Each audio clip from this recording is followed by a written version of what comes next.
Welcome in the Hampton Bakery. This week we're making pumpkin spice cookies with toffee bits in it. That's the plan. If you want to bake along with me, you can. The recipe is linked down below in the description. It is also posted on the Discord. On the Discord I always post it a couple of days before this baking video goes live, so you have time to shop. So if you would like to bake with us every single week, you better join the Discord so you get the recipe in time. If you like this video, please don't forget to like, subscribe if you want to see more spooky chaos from me, and I will see you in the next one.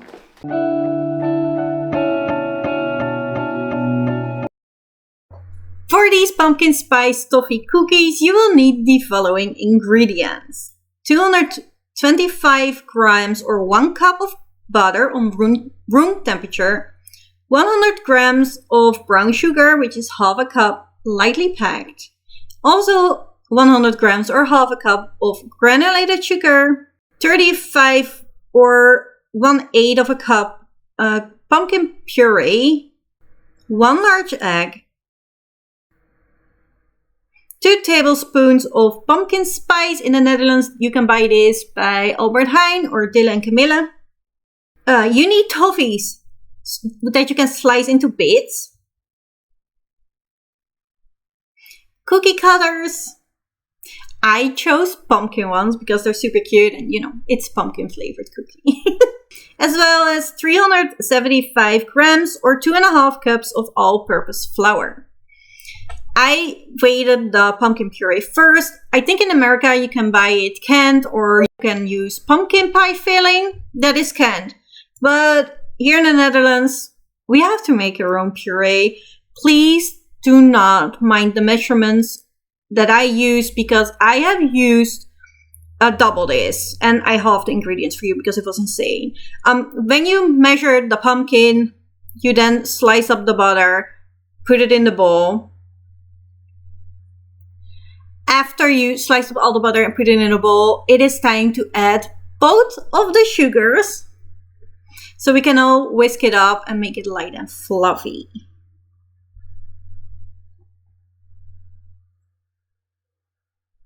The brown sugar colors the cookies a tiny bit. They make them a tiny bit more brown. Honestly, if you don't have brown sugar, it's not going to be ruined.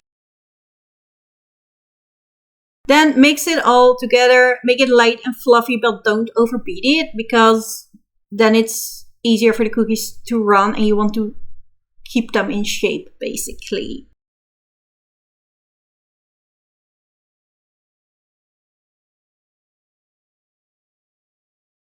If you've done that, then add the pumpkin puree as well as the 1 egg. And then we're gonna, mix it again. I have added the egg while mixing. I just find that the easiest. To get it right in there, but you can do whatever you feel comfortable with. If you're afraid that you get shells in your dough, do it before you put it in a mixer. If you have a stand mixer, he is your friend. He is doing all the hard work. If not, you might need a hand mixer. You can also just knead it. I prefer to do that. Also, the frame changed because my spatulas died on me while baking this. So I forgot to film that you need to add your flour as well as your pumpkin spice now. So please go do that, and then you can mix it all up again. This is a good time to slice your toffee bits if you haven't already.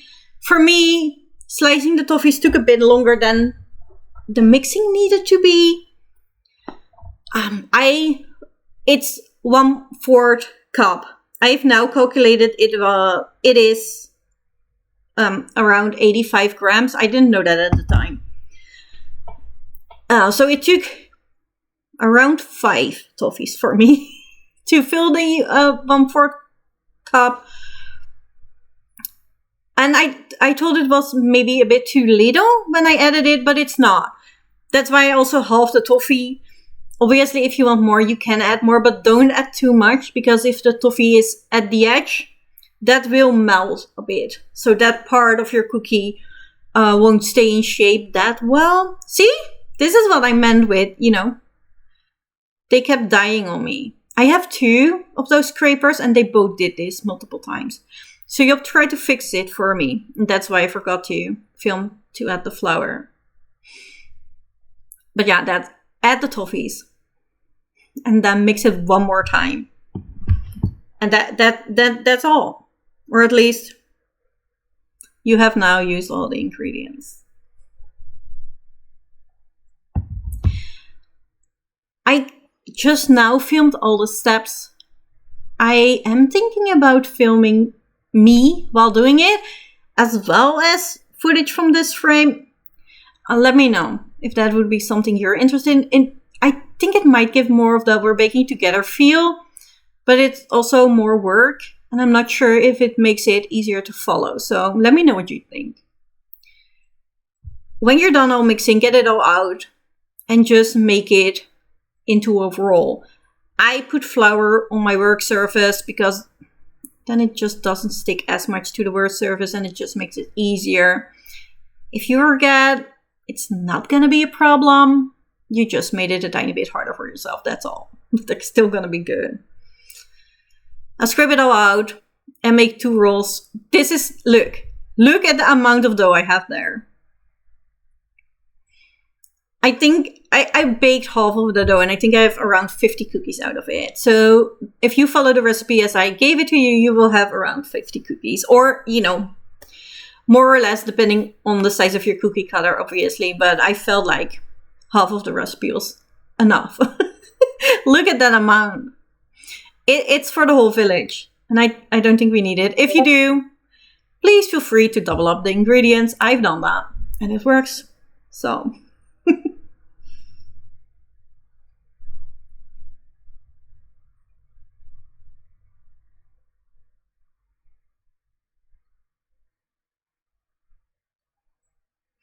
See, it's just one big roll and now I divided it in 2. So you will get one of these rolls basically. You can put one of the rolls in baking paper. You can also use it in a towel. But now we have 1 hour to read. The dough has to chill in the fridge for an hour. So this is your time to get your book out, read for an hour, have some fun.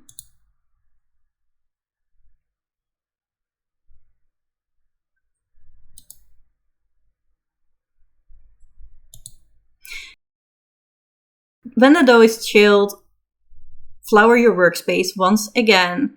Get the dough out of the fridge and it is then time to knead it a tiny bit and then roll it out. I always use flour on my work surface, flour on the dough, as well as a bit on the rolling pin, just to make sure it doesn't stuck.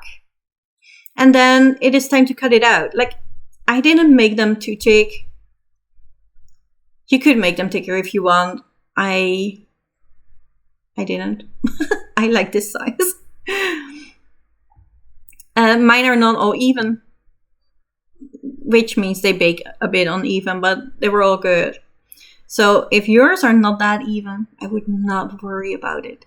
This is all about embracing fall, having fun, put a candle on while you bake.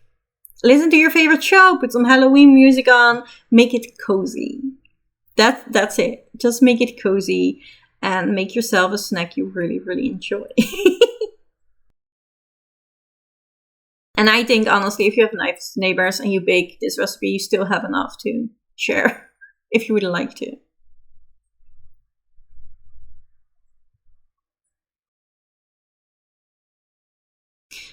Sometimes when you cut it, the rounds aren't as nice or even, and then I just flatten them out, like to make sure that they're not as richy or edgy.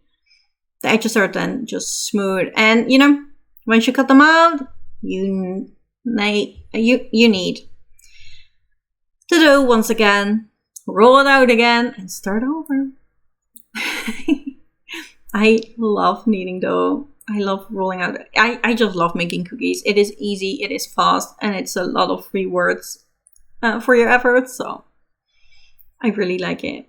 While you cut the cookies, please preheat your oven to 180 degrees Celsius or 350 Fahrenheit. So, you know, by the time you're done cutting out your cookies, the oven is ready for you. When you're done with cutting out all your cookies, put them on an oven sheet. I always put baking paper underneath it just so they don't stick and they come off easily when I'm done baking them.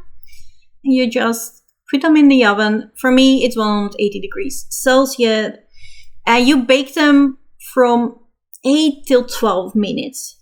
For me, it was 10 exactly. But it all depends on your oven. So anywhere between 8 and 12, they can be done. And then you get them out. Please use a towel or, you know, something safe. Don't do it with your bare hands. It's hot. When they're done, I put them on a drying rack just to make them cool down faster, because as soon as they're cooled down a bit, you can eat them. And that's why we did this. Cozy vibes, but also nice snacks, right?